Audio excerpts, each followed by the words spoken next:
పని హక్కును పరిరక్షించడానికి దేశవ్యాప్తంగా బచావో సంగ్రామ్ ప్రారంభంలో భాగంగా అఖిల భారత కాంగ్రెస్ కమిటీ మరియు ఏపీసీసీ అధ్యక్షురాలు వైఎస్ షర్మిలారెడ్డి ఆదేశాల మేరకు విజయనగరం జిల్లా కాంగ్రెస్ పార్టీ కార్యాలయంలో మీడియా సమావేశం నిర్వహించారు.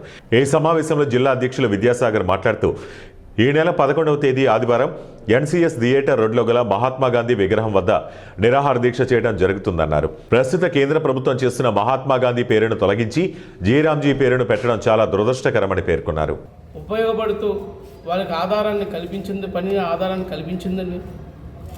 ఇప్పుడు ఈ పథకానికి 125 రోజులు పని కల్పిస్తామని చెప్తున్నారు. కానీ కేంద్ర ప్రభుత్వం ఇదివరకు కేంద్ర ప్రభుత్వం 100% నిధులు ఇచ్చేదండి.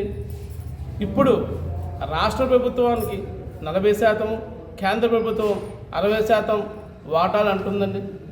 ప్రస్తుతం మన రాష్ట్రంతో పాటు మిగిలిన రాష్ట్రాల ఆర్థిక పరిస్థితి కూడా మీకు తెలుసండి. మన రాష్ట్ర ప్రభుత్వాలు జీతాలు ఇవ్వడానికి, గవర్నమెంట్ ఉద్యోగస్తులకు జీతాలు ఇవ్వడానికి వాళ్ళ దగ్గర డబ్బులు లేవండి. వాళ్ళు 40% నిధులను ఎట్లా ఇవ్వగలరండి మన ఉపాధి హామీ కూలీలకు అని నేను అడుగుతున్నానండి. మరియు ప్రస్తుత కేంద్ర ప్రభుత్వం పనిని కల్పించే హక్కును ఇవ్వాలని, అట్లాగే